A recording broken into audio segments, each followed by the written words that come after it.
Probability distribution function এবং expected value এই ৩ মিনিটের মধ্যে আমরা শিখে নিই। তো ফার্স্ট অফ অল যেকোনো প্রবাবিলিটি ডিস্ট্রিবিউশন ফাংশন যেটা ক্যাপিটাল এক্স এর হয় আমরা এরম ভাবে লিখতে পারি।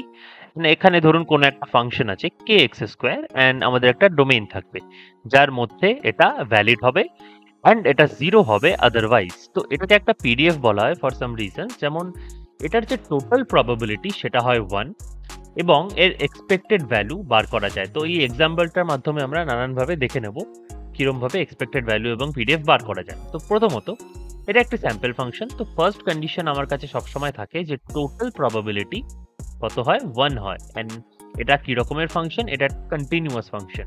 কি করে বুঝবেন? বোঝার জন্য আপনাকে দেখতে হবে এটা ইন্টারভালে আছে নাকি এটা আলাদা আলাদা পয়েন্টসে ডিফাইন্ড আছে। যদি পয়েন্টস হতো তাহলে এটা ডিসক্রিট ভ্যালু হতো। বেশ, তাহলে এখানে যদি টোটাল প্রবাবিলিটি বার করতে চাই আমাকে করতে হবে ইন্টিগ্রেশন 0 থেকে 1 অবধি। এটা হয়ে যাবে kx² dx আর এটার আনসার হবে 1। আপনি যদি এটাকে ইকুয়েট করেন এটা k/3 = 1 আসে আর k এর ভ্যালু চলে আসে 3। তার মানে k এর ভ্যালু হলো এখানে 3 আর ফাংশনটা আসলে 3x²।